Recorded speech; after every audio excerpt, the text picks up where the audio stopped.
going to mount this shunt right here, right beside the battery. I'm just going to glue it on there with some 2-part epoxy, and that way we can go in negative straight into our battery and then straight off to our source. And it should be neat and tidy. So just rough this up a bit so that epoxy glue that I'm going to use will stick. Keep that a little rough up.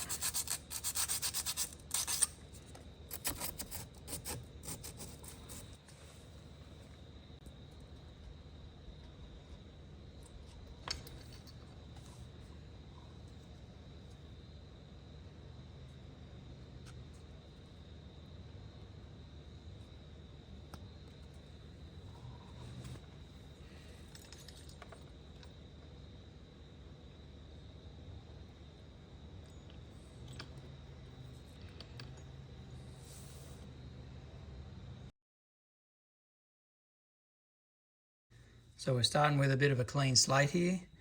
We've just got our link leads between the two batteries, and on the battery to minus going straight onto the main battery negative there, which is looped between the two, running in parallel.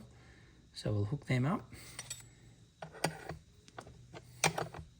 So the thing I like about this particular fuse block here is, unlike this one here, where to replace the fuse you've got to undo the wires, this one here, you don't have to undo the wires to just take the fuse out, so you don't have loose wires flapping around that could short out and make a problem. So when it's time to replace the fuse, it's just the 2 inside nuts.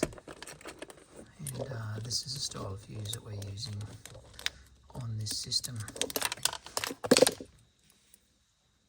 One of those. So I'll hook the positive lead up from the battery. We've put extra insulation on that because that from here to the battery is unfused, and this is our new fuse block. It's all glued nicely in here, so it shouldn't move around. So we connect the other end of our fuse through to the battery side of the low voltage cutout. We're also going to put on a charging circuit so we can charge. So you can see here I've got it labelled charge only, because the low voltage cutoff will only take power one way. So you can't charge from this side and it'll go back through. It'll only take power off to the load.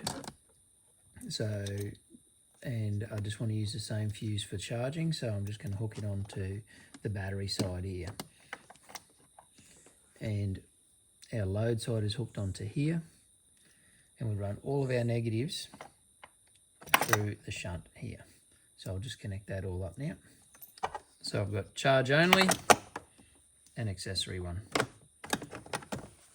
Ready to hook it up, right up from here up to the main buzz bar now.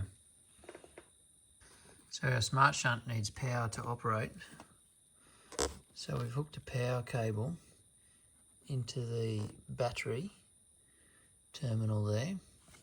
And we've run it over up onto the load side of our low voltage cutout.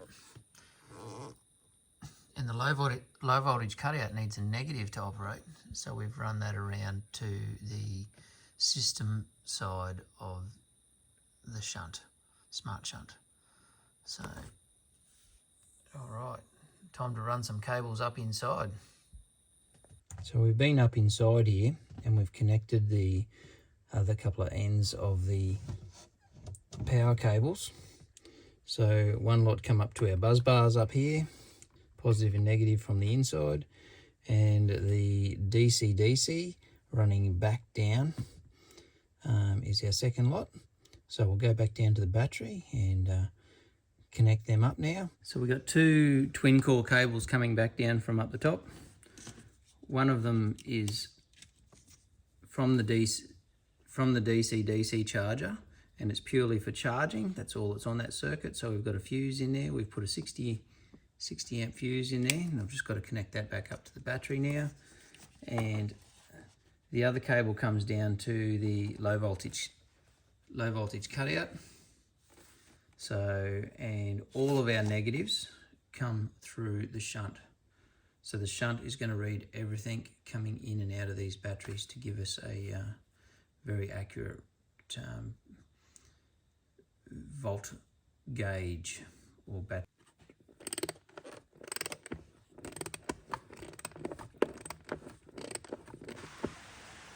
Okay, when you're setting your low voltage disconnect up for the first time, I'll just shine the light down here. You can see in there we haven't connected the load side. It says that in the instructions not to connect the load side. I'll just move the light now so we can see that a bit better. So disconnect this little jump wire,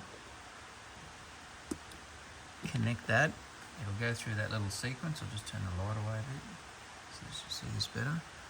And so we just go from the programming pin and hold it on earth and it'll start scrolling through. We want to set ours to, let's hold it on.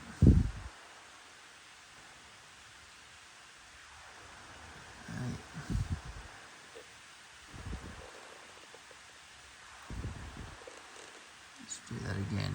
So we hold it on. I want to set mine to 6. Take it off. It's going to flash. It confirms it's set at 6. 6 will give us a cutout voltage 11.5 and a cutback in voltage of 12.8, and that's what we're chasing. Now download and open the Victron Connect app. You'll see your smart shunt at the top there. Touch on it. Wait till it comes up. And then you can hit on the top right hand corner there for settings. Click on battery. And the two most important adjustments here will be battery capacity. Set that to the capacity of the batteries that you have. And then once the batteries are fully charged, hit synchronize and you're ready to go. You've got your state of discharge at the top there, and then your amp draw a couple down from the top. That's the one I watch. You see the fridge is now at 3.6 amps, and when you turn on extra load, like the motor legs I've just turned on, goes up to around 23 amps. This is another screenshot I took while the sun was beaming. You can see there's no minus sign, so we're getting a positive 12.2 amps of charge. Yeah, I'm quite happy with this system. You can view it while you're sitting back in a camp chair anytime you like. Just connect up to the app and you can see what's going on with your batteries.